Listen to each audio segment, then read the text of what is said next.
आता वर्षा गायकवाड यांची उमेदवारी महाविकास आघाडीकडून दिलेली आहे. मी खात्रीनं सांगतो, उज्ज्वल निकम हे जरी भाजपचे उमेदवार असले तरी ती जागा महाविकास आघाडीचा उमेदवार 100% जिंकेल. 100% जिंकेल.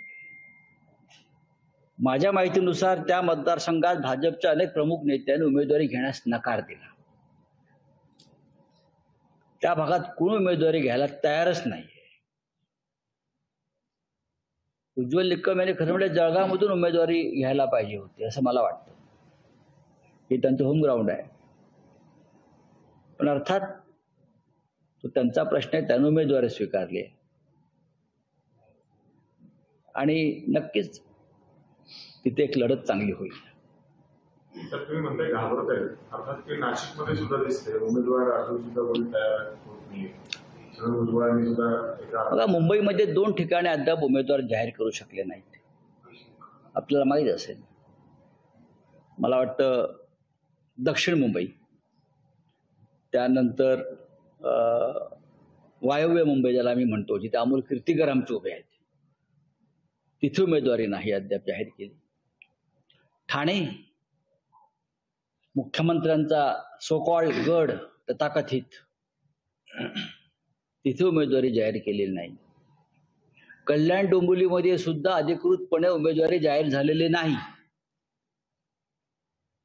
शिवसेनेच्या दुसऱ्या गटाची जी आहे ना, फडणवीस गटाची, शिवसेना फडणवीस गट म्हणतो मी त्याला, त्यांचा उमेदवार अजून आलेला नाही. तो शिवसेना फडणवीस गटानं नाशिकला सुद्धा अद्याप उमेदवार दिलेला नाही. तो शिंदे गट नाही, तो फडणवीस गट आहे. शिवसेना फडणवीस गट. आणि ती मोदी शहा प्रायव्हेट लिमिटेड आहे.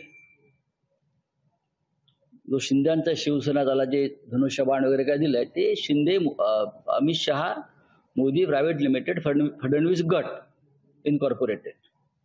तर त्यांनी नाशिकला सुद्धा अद्याप उमेदवार देऊ शकले नाही.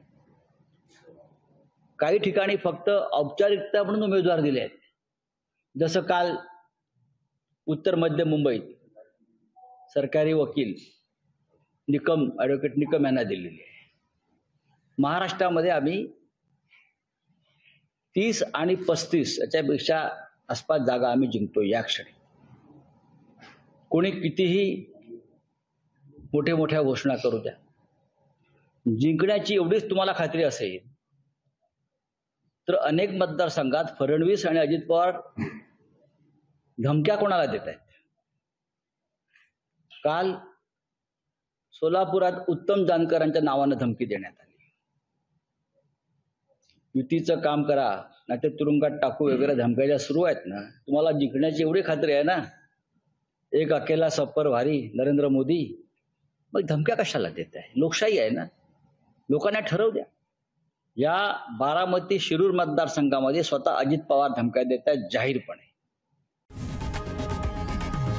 लोकशाही मराठी ऐका, पहा, जागरूक रहा.